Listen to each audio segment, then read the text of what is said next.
నమస్కారం.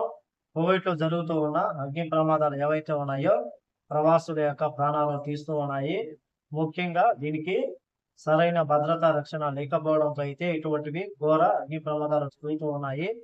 వివరాల్లోకి వెళితే ఆదివారం తెల్లవారుజామున రిగ్గై ప్రాంతంలోని ఒక నివాస భవనంలో సంభవించిన వినాశకరమైన అగ్ని ప్రమాదంలో 6గురు మరణించగా 5గురు గాయపడ్డారు.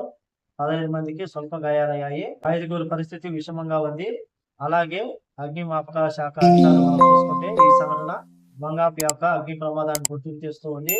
భవనంలో అగ్ని ప్రమాదం జరిగినట్లు సమాచారం అందడంతో తెల్లవారుజామున 4:22 అత్యవసర బృందాలను పంపినట్లు అగ్నిమాపక శాఖ public relations media director brigadier general Mohammed Al Gharib గారు తెలిపారు.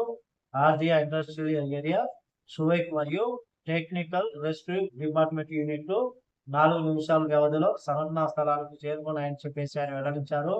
మాకు సమాచారం 4:22 అందుకుంటే కేవలం 4 నిమిషాల్లో మాత్రమే మేము అక్కడికి చేరుకుని ప్రాణ నష్టం జరగకుండా నివారించామని చెప్పేసి ఆయన తెలిపారు.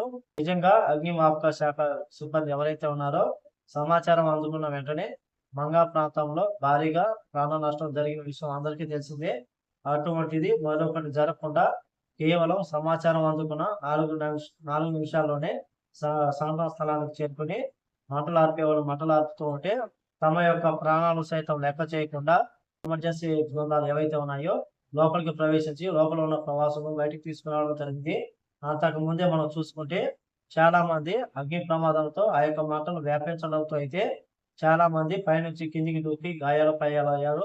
కాబట్టి అపార్ట్మెంట్ లో మరియు ఖైతాన్ కానీ జిలేవాసు కానీ ఆవలి కానీ సల్మే కానీ మహబూలా కానీ ఇలా చాలా ప్రాంతాల్లో అయితే భారతీయులు నివసిస్తున్నారు. వీరుండే ప్రాంతాల్లో అగ్ని ప్రమాదాలు జరగకుండా జాగ్రత్తగా ఉండాలని కోరుకుంటూ ఈ వీడియో వస్తే లైక్ చేయండి, షేర్ చేయండి, సబ్స్క్రైబ్ చేసుకోండి. నెక్స్ట్ వీడియోలో మళ్ళీ కలుద్దాం. జై హింద్.